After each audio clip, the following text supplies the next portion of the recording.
Today's video is about poetry, but not just any poetry. Today I will be reading some of my favorite poems. Now, I've mentioned before on the channel that I am an English major, so if you think I can read all my favorite poems in one video, guess again. I picked a couple. Actually, I picked 3 to read for you today. But if you like this video, I could definitely do more because I have plenty of poems that I've saved that I love. Some that I didn't save and are just out there in the universe, but sometimes I remember. So, sit back, relax, and enjoy some ASMR.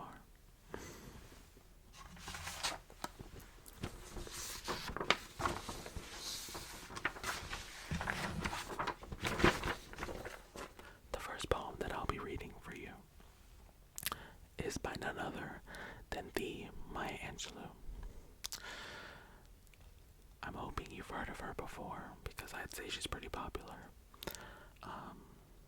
and relatively modern compared to most people's poetry taste. She's a personal favorite of mine, and so if I ever did another video like this, she'd definitely make a reappearance. And so it only felt right to begin with her. So this is a poem, and it's, I think, pretty lesser known compared to the famous ones of hers, but more so I think just because she has so many famous ones that they more so overshadow some other poems rather than saying they're less popular. And they're definitely all amazing. So this poem is called In and Out of Time by Maya Angelou. The sun has come. The mist has gone. We see in the distance our long way home. I was always yours to have. You were always mine. We have loved each other in and out of time. When the first stone looked up at the blazing sun, and the first tree struggled up from the forest floor, I had always loved you more. You freed your braids, gave your hair to the breeze. It hummed like a hive of honeybees. Psst, psst. I reached in the mass for the sweet honeycomb there. God, how I love your hair.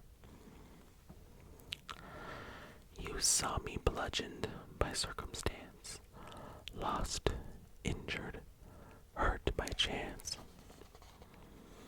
I screamed to the heavens, loudly screamed, trying to change our nightmares into dreams. The sun has come, the mist has gone. We see in the distance our long way home. I was always yours to have. You were always mine. We have loved each other in and out, in and out, in and out of time.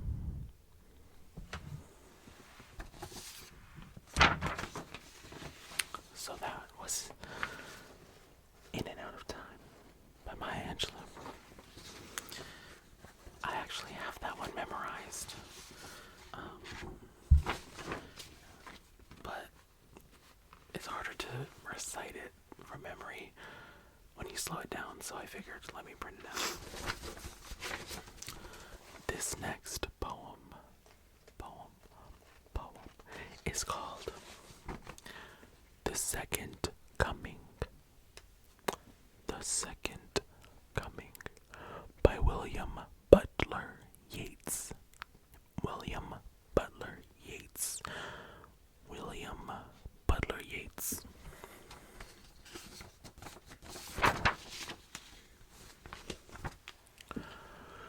Turning and turning in the widening gyre, the falcon cannot hear the falconer. Things fall apart, the center cannot hold. Mere anarchy is loosed upon the world. The blood-dimmed tide is loosed, and everywhere the ceremony of innocence is drowned. The best lack all conviction, while the worst are full of passionate intensity. Surely some revelation is at hand. Surely the second coming is at hand. The second coming. Hardly are those words out when a vast image out of Spiritus Mundi troubles my sight. Somewhere in sands of the desert, a shape with lion body and the head of a man, a gaze blank and pitiless as the sun, is moving its slow thighs while all about it real shadows of the indignant desert birds. The darkness drops again, but now I know that 20 centuries of stony sleep were vexed night bare by a rocking cradle.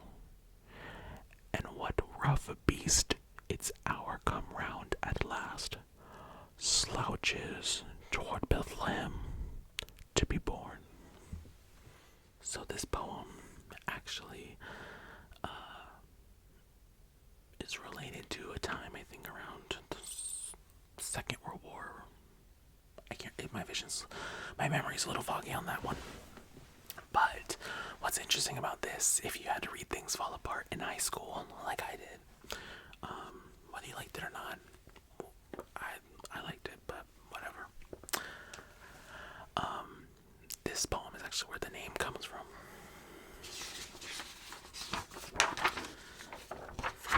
From the third line, things fall apart, the center cannot hold. This last poem is pretty new to my list of favorites. I actually read this poem about a couple days ago, or maybe a day ago, actually, I don't know, I guess a couple days ago, for a French literature class. I won't bore you too much on the details, but essentially, it follows the idea of this man who heard about this woman and he fell in love with her, even though he'd never met her. There's a whole story into this that you can look up. And this is a translation, by the way, and there are different translations. I think the one I printed out isn't even the version that I read, but just keep that in mind that this is originally supposed to be in French. Joy and Love Afar by Geoffrey Rudel, and this version is translated by A.Z. Foreman. Now that days grow long in May, I hear birds' gentle song afar. When from the song I turn away, my mind turns to my love afar. I walk so overcast and dour that neither song nor white thorn flower can touch me more than winter's chill. Never will I find joy on earth in love without my love afar, who shines above all other worth, above all others near and far. Her virtue reigns so true and pure, I die a prisoner of war, in Moorish lands to serve her will. Half grieved, half joyful I will go, once having seen my love afar. When shall we meet? I do not know, for our two lands lie far, too far. So many paths by land and sea, what lies ahead I cannot see, but all things follow God's good will. What bliss for love of God will be, there in the lodge of Love Afar. I'll lodge with her if she wants me, although a stranger from afar. Oh, discourse will be dear. The day I come here, love from far away, to hear love's words and feel its thrill.